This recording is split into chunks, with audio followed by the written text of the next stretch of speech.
बिस्मिल्लाहिर्रहमानिर्रहीम। अस्सलाम वालेकुम। मैं आपका होस्ट अब्दुल कयूम। आज हम बताएंगे कपास के मतलब कपास में सल्फर का इस्तेमाल कितना ज़रूरी है, कपास में सल्फर की अहमियत कैसे करनी है, कपास में सल्फर का इस्तेमाल कब करना है, किस वक्त करना है, ये मैं आज आपको बताऊंगा।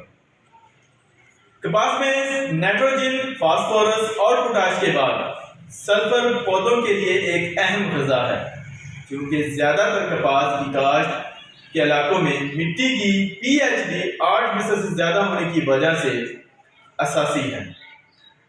मिट्टी असासी होने की वजह से मिट्टी में पाए जाने वाले बहुत से ग़िज़ाई अनासर पौधे की जड़ों में जज़ब नहीं हो पाते, जबकि सल्फर का इस्तेमाल मिट्टी की pH को कम करने में मदद देता है।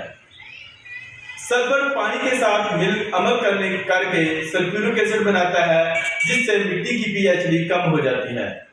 जमीन में मौजूद फास्फोरस, जिंक, बोरान, कॉपर और आयरन वगैरह पौधों को बआसानी दस्तयाब हो जाते हैं। इसके अलावा सल्फर फफूंदी कोई दवाई के तौर पर भी काम करती है।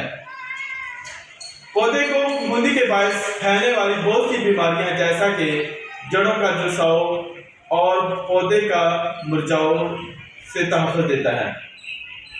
कपास की फसल में सल्फर की अहमियत को पूरा करता है।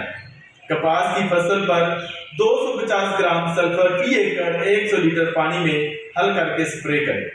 सल्फर को पानी में हल करके आबपाशी के जरिए भी प्लग किया जा सकता है। इसके लिए 2 किलोग्राम या 1 बोरी अमोनियम सल्फेट फी एकड़ के तौर पर इस्तेमाल करें।